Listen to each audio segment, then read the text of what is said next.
three great giants here to talk about their innovation and how they execute. So, having come from, we have Thomas Edison Company, which is famous statement, innovation without execution is hallucination. So that's represented by Steve Kloos. Then we have, I'm going to go through the alphabetical order with Grundfos, one of the most innovative companies in pumps. And they'll share some innovative technologies around what they are doing with open innovation and disruptive models. And then finally we have Veolia, which is actually doing a lot of very interesting stuff, and I'm sure they're going to talk about it. But can we go to the first slide, please? Next one. Okay. Let me quickly talk about disruptive innovation and open innovation. It's not just about having a great innovation.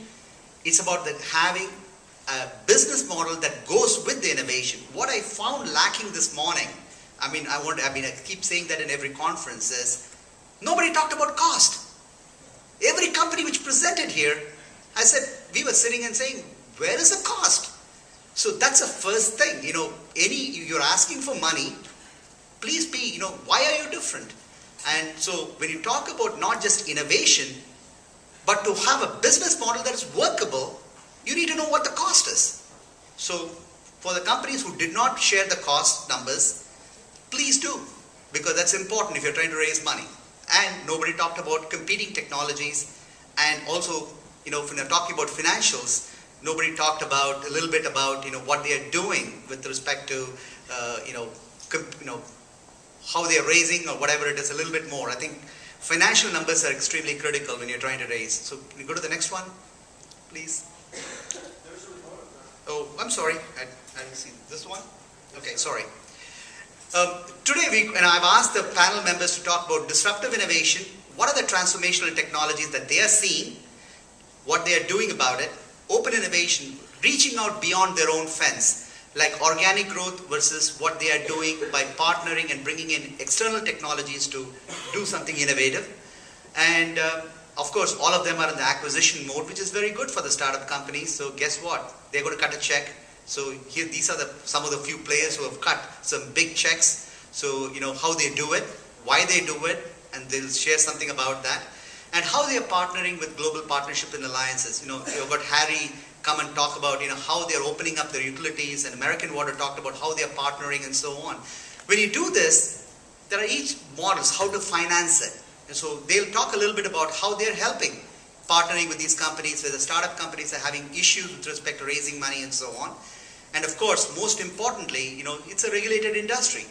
So especially when you're talking about municipal drinking water or wastewater or desalination, whether you dispose anything, it's highly regulated. So how you're managing the government relationships and the regulations to drive the change, and bottom line, finally, financial innovation, financial engineering. It's not like juggling your books or cooking your books. I'm talking about how do you actually try to make a business model that makes money in the whole thing. So I'll start with a couple of examples, and then it's a little bit busy slide, but it's very important when you talk about disruptive innovation. It can dramatically change the way things are done. I thought I'll give you some examples. Lipitor, which was made in the traditional methodology and with biotech, cut down the manufacturing cost by 70%. That's the way it's going, biotech. So that type of disruptive innovation needs to happen in the water industry. That's how it's going to change the game. The next one, you're talking about corrosion coatings, using cheap metals, carbon steel, and trying to replace titanium. There's a significant opportunity. There are companies in the Bay Area doing that. We talked about biopharmaceutical, major changes that are happening there. I'm not able to see some of it because the timer is hiding it, so I'm going to turn this side. Or reduce waste. I think Harry talked about resource management, the entire resource. One of the things which is very critical is people are looking at energy or water. It's like a balloon. Squeeze one side, it goes the other side. We have to look at energy, water, waste, and environment. All of them. You're talking about cutting down total energy consumption, water consumption, reduction in waste, and also reducing the environmental footprint. If you don't do all four, you don't have a product. And that is the game changer technologies. That's what's going to happen. I would love to hear the team to talk about that. And stevia sugar is another one. Why it is now? Everybody talk about pricing squeeze. It's very important. It's getting tough and competitive in the water space. People talk about water prices going to go up. I'm just waiting for that to happen. It's slow, but very, very slow. I'm seeing gas prices going up, but I'm not seeing the water prices. I wish water prices went up the same rate as gas prices.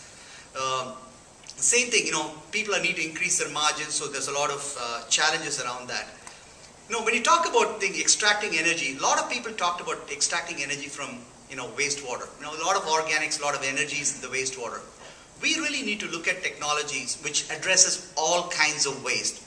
Every time when I hear companies, they say, okay, I can give me this specification wastewater, I can handle it. But you need to have a much broader to be able to handle wide range of wastewater. And every time when you have wastewater, you also have a sludge stream to go with it.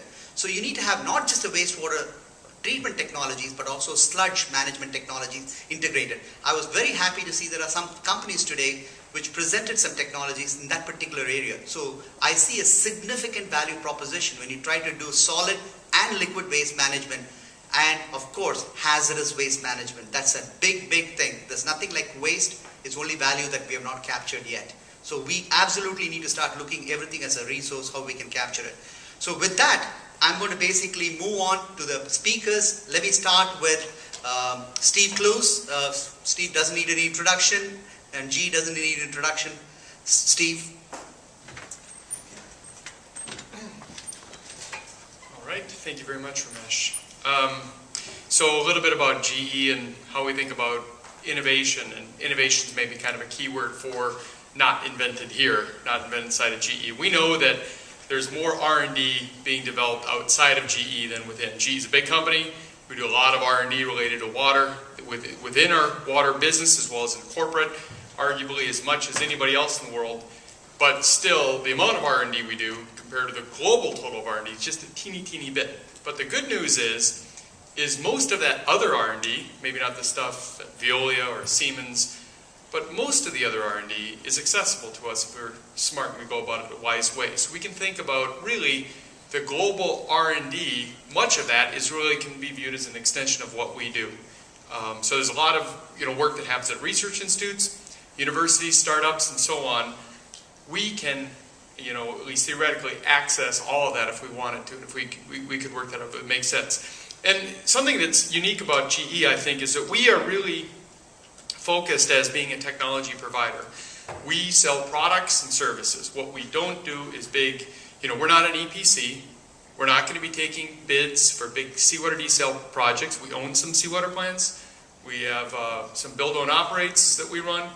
But our business model going forward is not to take jobs, not to big bids, do the whole thing. We don't do that. We want to have the technical components. That's the heart and soul of that treatment technology, and sell that as well as services. So as a technology provider, it means that we got to have great technologies, great products. And we were built by acquisition. Some of the companies that we acquired had different degrees of maturity, like Paul's maturity curve that he showed. So if you've got relatively mature products in some areas, you have to make sure that you innovate, both with your core technology development internally, which largely is spent on keeping as fresh as you can in existing product lines, but then also in other areas outside of our existing product lines, in adjacent areas. And so our model is to scout for innovation and scout globally in the main hubs of innovation to consider getting engaged early. And as GE, we have an unfair advantage that we've got tremendous resources inside of the company that we can assess early stage ideas with a degree of confidence that others might not have, because we've got such depth of resources and capabilities. And we do put those to work. We do a tremendous amount of techno-economic modeling. If you come up with an idea, somebody has an idea for a new, say, desalination technology, frac water technology, wastewater treatment technology, it's difficult to really assess that one technology on its own by itself. You have to look at it against state-of-the-art, what's done today, as well as many other ideas. So you essentially have to say, all right, we're going to attack this area here, and then gather as many of those ideas that are out, and then model them, put in the effort to figure out which one of these seems like it has legs. And as GE, we have that capability, and we're trying to use that more and more to be able to place bets early. So sourcing innovation. So on this slide, we've got something we call hubs of innovation. And it's just to say where there's, the water innovation is mostly happening. And this isn't exact, but it's just to say maybe there's a guy in Kazakhstan somewhere that's got a really great water technology, but it's really tough for us to go there and be local and get on top of it. But we can recognize that, Israel is a hotbed of innovation. Harry's talking about Singapore, and the neat thing about Singapore is we're seeing indigenous innovation start to come out of Singapore, developed in Singapore, for not just for Singapore, but global. And so these stars are where we've got people that are, GE folks that are digging in, looking at local innovation. We can source innovation, we can work more local. And, I think it says 202 companies that we're tracking right now. It's 208 different, companies at different levels of engagement that we're tracking.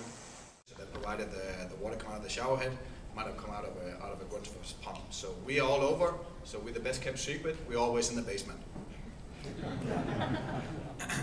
We do have made a few acquisitions here in North America over the last 5 years. We have acquired Peerless Pumps and Paco Pumps, for those of you who are familiar with that.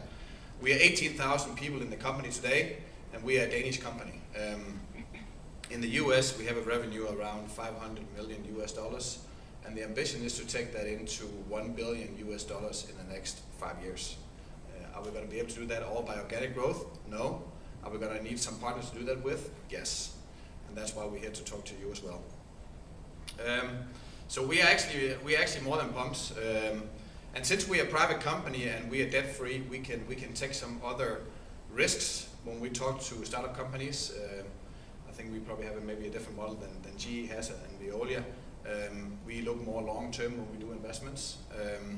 And we also, when we do acquisitions, we probably look at a different value set and a different value propositions as when you look typically from VC into making an acquisition or making an investment in a company. So what have Grundfos done? Yeah, we want to be more than pumps, but we want to do something about that. And 2 years ago, Grundfos drafted an innovation intent. And this innovation intent talks about what Grundfos is going to be in 2025. And I think this is important because this is going to drive the company into a new pathway. We still want to be number one in pumps globally. But one important feature is that we want to have 50% of our revenue growth coming from new technologies not invented today. And we want to have 1/3 of our revenue coming from other products than pumps. So are we going to go into aerospace and rocket science? No. So we're going to stay somewhere in the water space and in the energy space because we all know that those two are linked together. But that kind of sets the bar of where we want to be as a company. And then how are we going to do that? Well, when we look at these new opportunities, it's definitely a fact that it has to be around putting sustainability first. And we want to be there for a growing world, and we want to pioneer new technologies. Are we going to do that again all by ourselves? No, we need to open up and work with other companies to achieve those goals right here. It's obvious. And then it's all about, when you talk about innovation, it's about getting to the customer in new ways as far as, because innovation is many things. It's not just about technology. It's all about also business models and the way you get out to the customer. And I think when you speak to companies like Grundfos and you are a startup company, what we can also bring to the table besides investment and research and technology capabilities is also that we actually have that path to the customer. And it's also through partners like Veolia and GE, who are some of our friends and customers. So their customers, the end user, the path to that when you are a startup company is significant. We heard earlier today that having a great technology won't make you rich and famous.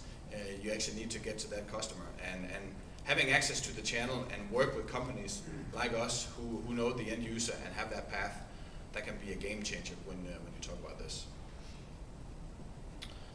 And then when you talk about innovation, there are certain procedures and mechanisms that need to be in place because otherwise you will hit the oops sign. And when we talk about innovation in big companies, Steve, you talk about it's slow and bureaucratic, and that's what it is. And I think if you need to, what you have to do when you have to gear an organization to do innovation, you have to do things differently outside your core business. So what we have done in Grundfos, I just want to spend 1 minute on this because it's significant when you go into achieving those goals, which I just talked about before, is that you need to have a structural fit inside of big corporations like Grundfos and other companies. You need to have a dedicated team, and you need to learn the processes about doing innovation. Otherwise, you will not succeed. It's important that you have the upper management dedication to do things differently outside the core business. Then it's of course important to generate some concrete themes which you're going to be working around. For example, we have a theme around sustainable water solutions in high performance buildings. That's one theme. We have a number of other themes as well. If you don't have that, you're going to be bogged down with all these opportunities coming in, and you're not going to get nowhere. It's important also then when you have these themes in place, you can scout for new technologies, and you can scout for startup companies, and that will eventually lead into these opportunities, which will then run through your innovation, discovery, incubation, acceleration process. And then it's all about managing uncertainties, because that's really what it's about when you do innovation. You don't know everything, and you can't know everything in such a short time to keep the pace. What I have found in Grundfos is that creating a strong network and get new friends, as I call them, will really help you pioneer some of these new technologies. You can't just do that by reading reports, which we might have given input to, or do market research and desk research. You really need to go out and get plugged into networks like this when you're a startup company, and also when you're a large corporation, to get access to the deal flow and find these new companies. And then it's about when you then go back home, you talk to your group management. You have to remember they're also still running the core business. So how do you sell a new, innovative idea? You just met this great startup company, you have the great technology, you think it's going to be a game changer, it's going to be disruptive, and you come back and you got to sell that to group management, because eventually they're going to write the check, and they think, hey, it's not a pump, we're not interested. So, but that was just an example. That's really, you got to go through this phase also in larger companies to actually make sure that something like this will actually happen. And then when you look at the other side of the dotted line, then you look inside the company and you talk to your colleagues and say, what about us? I mean, we're doing business development today. We're looking for new opportunities. So they're not really part of the breakthrough and disruptive technologies. So that's just some of the obstacles you can see. So again, a recommendation to startup companies: when you talk to these larger corporations like we are, make sure you talk to the right people, because there are people in these corporations who don't know what other people are doing in disruptive innovation as well. And then also, when you do innovation and you have your innovation team, you work with the shared services in these large companies. So one good example is that you go up to the legal department and you find the startup company, and how do we evaluate the value of this company compared to typical acquisitions. So again, you use the shared services in your company today, but they're used to the core business and the way you've always done business. So again, that's some of the things you got to work through as well. So really, what I would like to leave this area with is that I would like to say a few examples, and I would like to take a look at this picture, because it seems that like GE and Veolia and Grundfos, we are looking for new opportunities. But if I was a startup company, I would look towards us, and I would, in the area where you are trying to create a business, find out who are the big players, and you look at venture capitalists to get your funding, but also look at the big companies who've been in this area for many, many years, and try to reach out to them and see if there could be a partnership generated. So I would also turn the binoculars around and look the other way. Grundfos have been at this for a couple of years, and we have done a few things. One, we have started up a water technology center here in California, which I'm heading up. And this water technology center looks actually for startup companies. We look to work with academia, and we look to tie in with VCs so we can syndicate investments with some of these startups. So we're doing a lot of the same things as GE is doing. And we found out that we can't do this remotely from the headquarters in Denmark. We have to have a separate setup out here in California, which we've done. So we can also host these startup companies. They can live in our offices. We can build the first prototype for them. So very much an open innovation and open environment where we can build these things, and then we will find out how this materializes as we go along. We have made a small investment in a smart metering company here in Silicon Valley just recently, and we're also looking into other investment opportunities in the commercial building. So we're already walking the talk and getting more into this environment. Thank you.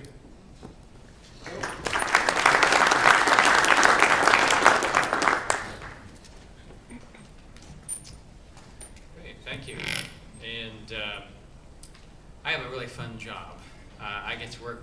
all of Veolia, and all of Veolia may be somewhat surprising to you.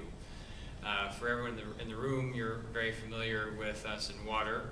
I like to joke with my French colleagues that Veolia is the biggest name in water since Jacques Cousteau. But we're actually much more than water. We actually are the dominant player in each of our 4 business areas of water, waste management, energy management, and public transportation. In fact, in North America, our largest entity is public transportation, where we dominate the market. And the nice thing about that is that there are a lot of crossover technologies. So we have the opportunity to do open innovation internally. So our energy group, which runs an astounding 118,000 installations around the world, they have lots of cooling towers. So our water technology folks are happy to design systems for that, and they can operate it themselves, or our water operating company can operate that for them as a service. There's a big theme of recovering value, energy and materials from waste. And that's, we have a lot in common across our waste group, our water group, and even our energy group in areas such as gasification, as well as in looking at biotechnology and how we can transform these materials into valuable materials. So the nice thing is that we have scale, we have scope, and we're also almost everywhere. We actually have a cloaking technology, so usually we're invisible to you. Only on conferences and on certain occasions do we actually decloak ourselves. And most people are really surprised. They go, Veolia, wow, you're huge and you're everywhere. You're running the Marguerite system here at Stanford. You're running Phoenix. You have the Super Shuttle. You're running the wastewater treatment plant here. The solid waste in the Bay Area. And we didn't know you as Veolia. But one of the great strengths of the company is actually being a services company. And that's actually somewhat different from Grundfos and GE Water, that while we do have a very large water technology company, we have an even larger water services company that runs an astounding over 5,000 potable water systems, municipal systems worldwide, and over 3,000 wastewater systems, and in addition to a number of industrial systems. So we are arguably the largest platform to deploy clean technology in the world. And again, as primarily a services company, we usually don't have a horse in the race. So we're very easy to approach. And even in water technology, where we have a very strong group that does, on occasion, compete with the GEs and Siemens of the world, those people happen to be the most active in the open innovation model. So they are the ones that are most actively looking for new technologies that make a difference to their business. So that's why open innovation is in our nature. We have done this historically in a somewhat organic way. We're very decentralized, and typically we do this at the business unit or division level. And we found that doesn't really meet our needs and doesn't meet the needs of our customers. And we need to have something that can scale to our needs and to our customers' needs worldwide. So a year ago in February, we launched the Veolia Innovation Accelerator, which is basically an industrialized process where we have standardized systems. We have a group dedicated to running the Veolia Innovation Accelerator. Our research and innovation group, which is actually not research and innovation, research and development, because generally they're not paid to invent stuff. They're paid to identify and evaluate stuff that we can then deploy. So the people who are usually the not invented here people are the people who are backing open innovation. So we have 850 researchers. Their job is to take the stuff that Veolia Innovation Accelerator is identifying and evaluate that so we can go very quickly into de-risking the technology and possibly deploying that with business units across the world. So this is a radically different approach for us, and strangely, it seems as though it's a radically different approach in general. We've gotten a lot of great receptivity, both from startups as well as from what we call the Innovation Network. The Innovation Network right now is heavily populated with investors, but also with service providers whose job it is to go out and find meaningful innovations around the world, and then they feed that to us. And we work in both a reactive way of they're feeding us and we'll filter through that, We also work in a proactive way. So we have a process called technology road mapping, where at the business unit level, we look at the business strategy, map that onto technology needs, create basically shopping lists for technologies, and then work with our innovation network to go hunting for those technologies. So there's the fishing, which is the reactive part, and then there's the hunting, which is the proactive part. But all of this is oriented to giving our business units fundamental advantages in the marketplace that results in greater revenue through contracts for technology as well as services, and squeezes a couple percentage more out of the margin. So we were talking about disruptive technologies. We're certainly interested in disruptive technologies. We're also really interested in incremental technologies. So if we can squeeze a couple of percentage of cost over a couple of decades, which is a typical contract engagement, we're really happy. That's really meaningful to us. So a lot of things that actually falls off the plate for investors, that can be our main course. We're not afraid of technology risk. Even though it's really easy to take something that's already commercially available and deploy that, we're great at that, we're really happy to do that. We can go really early. We can even go beyond the twinkling in a professor's eye and say, I have this insight. Where does this insight take me? We're happy to engage even at that level. Again, we have fantastic laboratory facilities, amazing piloting facilities, and not just in Europe, but also in the United States. And as you can imagine, a lot of those are dedicated to water technologies. So that's a key resource that we have.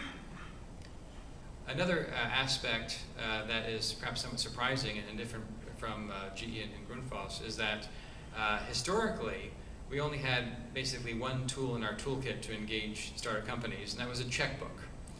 We've locked the checkbook up for the time being, and we're saying that outcome of just 0-1, nothing, or acquisition may not be in everybody's best interest. In fact, we're not even going to invest in companies as a minority or even majority investor. We want to talk about what works, what doesn't work, and help the entrepreneur take their technology as far as possible. We will, and I think another theme that's been identified throughout the conference, and Henrik just spoke to it as well as Trevor in the prior panel, the big value that we provide in many cases is that bridge between the innovation and the marketplace, which is certainly non-trivial and arguably the most important gap that any entrepreneur has to address. So the idea is that getting innovation to market is not limited by financial resources. We don't need to be the investor in that, but we can provide our unique resources in de-risking it at the technology level, at the operation level. In many cases, entrepreneurs actually may hire us to operate their facilities. They focus on their technology, and we help them grow really quickly by being the operator of that technology and helping to manage operating risk, as well as commercial risk. We can be the sales channel for that. So there are many different outcomes. We're looking for win-win-win situations. Our client wins, we win, and our technology partner wins by thinking more creatively about how to structure the deal, which could be a very simple relationship where a customer, or it could be something much more deep than that where we're a co-developer of the technology, and we could always take the checkbook out and acquire or invest if that's what it's needed. So that's a quick update on VOA today, and look forward to your questions. Thank you very much. We have a few minutes left, but I would like to ask a specific question. With all the three panel members, what is the single biggest stumbling block that you see in cutting down the cycle time for collaboration? I was talking to Heinrich yesterday, and we brought one as legal. And like that, what are the other things that you see to kind of cut down the cycle time to make it faster? I'll start with Heinrich to go first. Well, I think that what I also talked about in my presentation is the group management. So even though the group management have kind of put the carrot out there to go for it, you still have to come up through their evaluation board and be estimated as, okay, we have now discovered this this idea or this company, and then we got to take it into incubation. That means they got to get the checkbook up to fund the next investment, and that kind of cycle. And those questions that's coming from group management might push you back again and you got to explore some more uncertainties and get those covered before you can move ahead. And then I would also say that internally in the organization there's a lot of stakeholders and a lot of chiefs who think they also would like to get involved, so that can also bog down the process. Bill? Sure, and so with the Veolia Innovation Accelerator, we have a 3-step process. The first, which I call a sniff test, is really fast. It's 1 week. The second, which is a paper study, is just 4 weeks after we get the data. And so actually in many cases, in those first 2 steps, we're much faster than the entrepreneurs. And we're usually drumming our fingers on the table, waiting for the entrepreneur to get back to us. The third step, the critical step, is really the commercial engagement. It's after it's been vetted by our technology teams, and it's time to go out and kick the tires, look people in the eyes, and see, can we do business with this organization, and what's a good model commercially to engage. That is where things can take a longer time.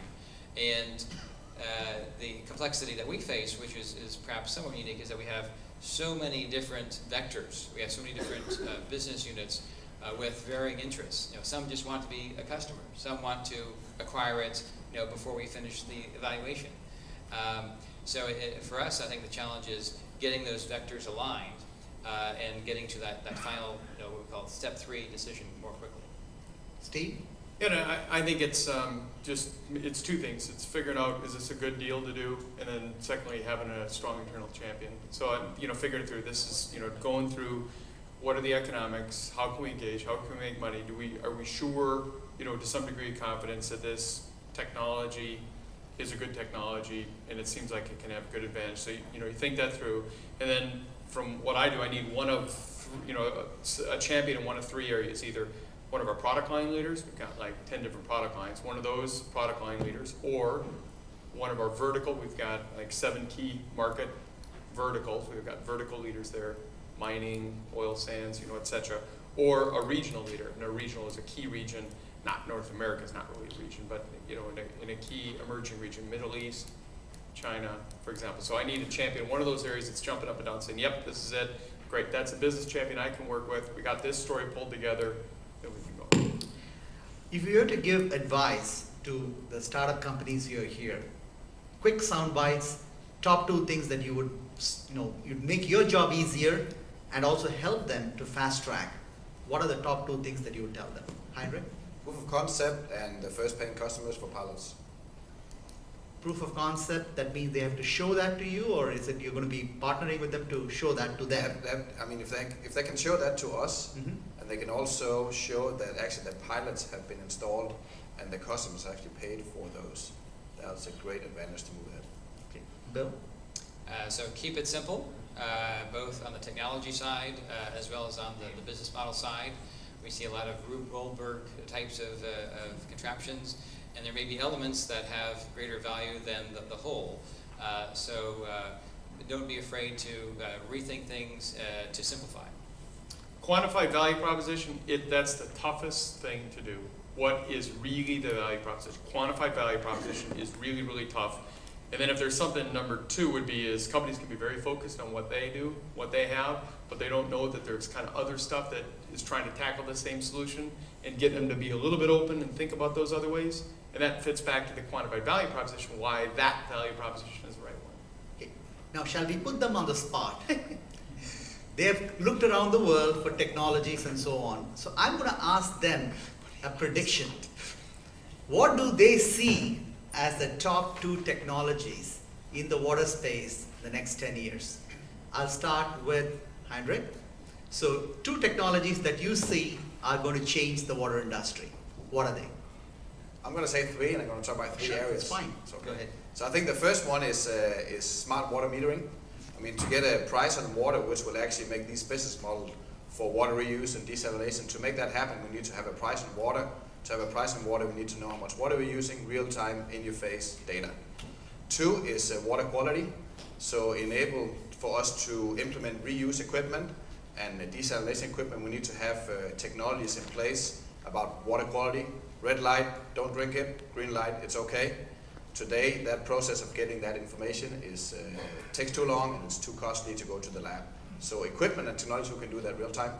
And then 3, eventually reuse equipment.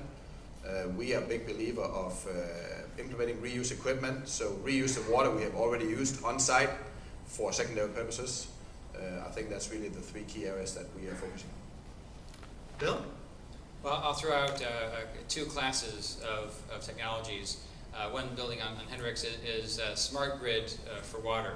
In fact, we're looking at smart grid for X, and we're able to transfer a lot of technology that's being applied to energy, we use in our energy business, to transportation and waste as well as water. That's really hot for us, and that's the whole ecosystem there, the sensors, how you power them, how you transmit the data, how you crunch the data, how you bring it back into process control. So that's huge for us, and that goes across all of our businesses, so it's easy for us to scale on that. Second, which is a general class, is a theme earlier, is resources from waste. So we are hugely focused on this.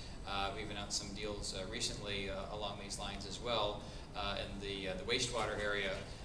But we're doing this not just for municipal systems, we're doing it for industrial systems, particularly in mining and oil and gas. And we're also combining resources across the company in gasification and looking at technologies. In many cases, they've been kicking around for a couple of decades, but now either conditions have changed or there are some incremental improvements that make a difference. So anything that gives us greater value and again helps us squeeze a couple extra percentage points over a couple of decades is really exciting for us. Steve, quickly. Data analytics, I think is really important. There's a lot of data you can, we talk about smart water, smart everything, but even to industrial type solutions, just mining all that, then bring that back to a control system. And kind of related, number two would be analytical and sensing technologies, specific, cheap, rapid, sensitive technologies, and then that helps give you that intelligence to go back to data analytics and controls. Well, I want to thank, but I'll have the last word, my opinion on this. I think we need to start moving water around and basically distributed water systems. I think you're going to see a major transformation in on-site treatment and reuse is going to happen more and more. And I would like to thank IBF, O2 Environmental, and the entire great panel members. They've been a great sport. They participated. I want to thank them for a wonderful job. Thank you very much.